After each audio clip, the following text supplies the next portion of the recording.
तो एक समय की बात है, महाराज शिबी जो थे उनका राज्य था, और वो राज्य का नाम क्या था?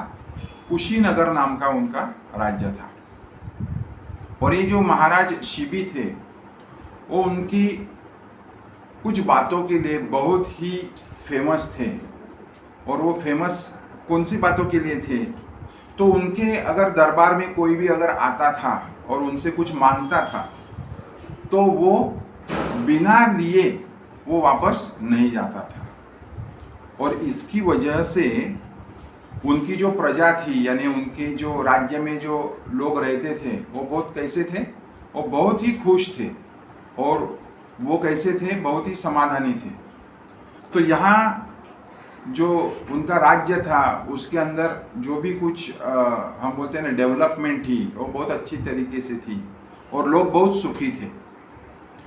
तो ऐसे राज्य की जो ख्याति बोलते वो फेमस हुआ था। क्यों हुआ था? क्योंकि उनके जो महाराज थे वो महाराज वो बहुत दयालु थे, कृपालु थे, और वे लोगों को दान भी करते थे। तो ऐसी जो उनकी ख्याति थी, इसकी जो ख्याति देवलोक तक पहुंच गई थी। और ये देवलोक तक पहुंचने के बाद में देवताओं के राजा कौन है? इंद्रदेव। ये जो इंद्रदेव थे उन्होंने ऐसा तय किया कि मैं अभी ये जो महाराज शिबी है, ये शिबी की क्या करूँगा? मैं परीक्षा लूँगा। तो इसलिए वो क्या करते हैं? महाराज इंद्र और उनके साथ साथ अग्निदेव ये एक प्लान बनाते हैं। और ये प्लान के हिसाब से महाराज इंद्र कौन बन जाते हैं? बाज पक्षी बन जाते हैं। और ये जो अग्निदेव है वो कौन बन जाते हैं? कबूतर बन जाते हैं। तो महाराज शिबी जो है वो उनके महल के बाहर लोगों को बहुत दान धर्म करते हुए खड़े रहते हैं। तो उसी समय इनके प्लान के हिसाब से कबूतर के पीछे बाज पक्षी लग जाता है। यानी कौन? अग्निदेव के पीछे इंद्रदेव लग जाते हैं। और ये लगने के बाद में कबूतर जो है वह क्या करता है? कबूतर खुद को बचाने के लिए किसके पास चले जाता है?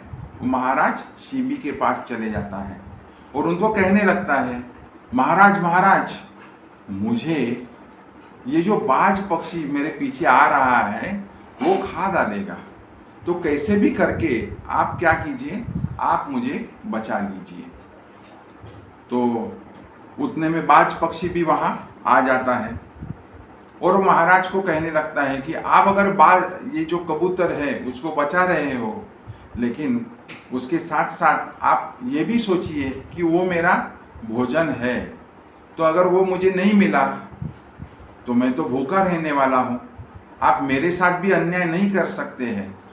जैसे आपके पास कोई याचक आता है, जैसा कबूतर आपके पास याचक बन के आया है और वो कह रहा है कि मुझे बचा दीजिए, मुझे बचा दीजिए, और आप आपका धर्म निभा रहे हो, लेकिन मैं भी आपकी तरफ अभी ये मांग करता हूँ कि मेरा भोजन तो ये कबूतर है, आप इसे मुझे वापस दे दीजिए, यानी मेरी भूख जो है वो मिट जाएगी। अभी यहाँ जो महाराज शिबी है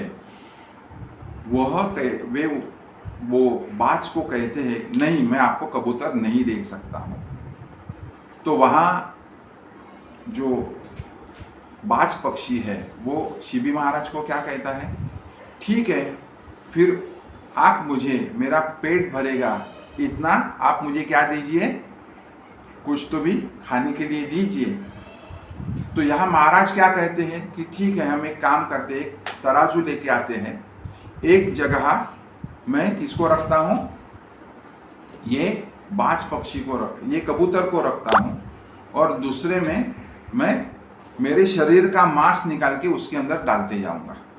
तो वे क्या करते हैं, उनकी जो जंगा है, जंगा का मांस निकालते हैं और कबूतर को एक पलड़े में रख के दूसरे में उसका मांस रख देते हैं। लेकिन कबूतर असली कौन था?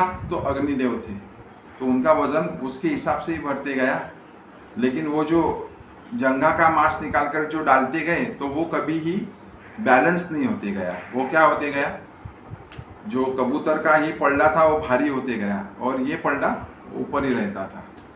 तो वापस दूसरी जगह का मांस निकाला, फिर यहाँ का मांस निकाला, वहाँ का मांस निकाला और डालते गए, लेकिन कभी बैलेंस हुआ ही नहीं। तो महाराज ने आखिर में क्या निर्णय लिया? महाराज ने आखिर में यह निर्णय लिया कि मैं ही खुद अभी दूसरे पलड़े में जाके बैठ जाता हूँ।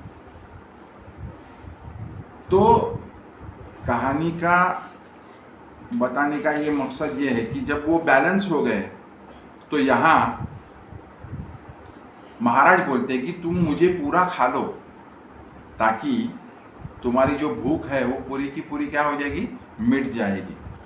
तो महाराज का ये जो त्याग है, किसके लिए किया था उन्होंने ये त्याग? उनको थोड़ी पता है कि ये अग्निदेव है और वो बाज यानी इंद्रदेव है। उन्होंने वो कबूतर के लिए क्या किया? त्याग किया। तो उनकी जो महानता है, उनका जो दयालुपना है, वो देख के महाराज क्या, वो जो इंद्रदेव है वह प्रसन्न हो जाते हैं और वे कहते हैं कि आपकी जो कीर्ति है, कीर्ति का मतलब क्या है, आप इतने फेमस हो गए, वो युगों युगों तक आपकी जो कीर्ति है वो लोग गाते रहेंगे। ऐसा उन्होंने क्या किया, आशीर्वाद दिया। और उसके बाद में वे वापस स्वर्गलोक चले गए। तो इसका, ये कहानी का तात्पर्य क्या है? ये कहानी का तात्पर्य यह है कि हमें क्या होना चाहिए, दूसरों के प्रति दयालु होना चाहिए। धन्यवाद। हरे कृष्णा।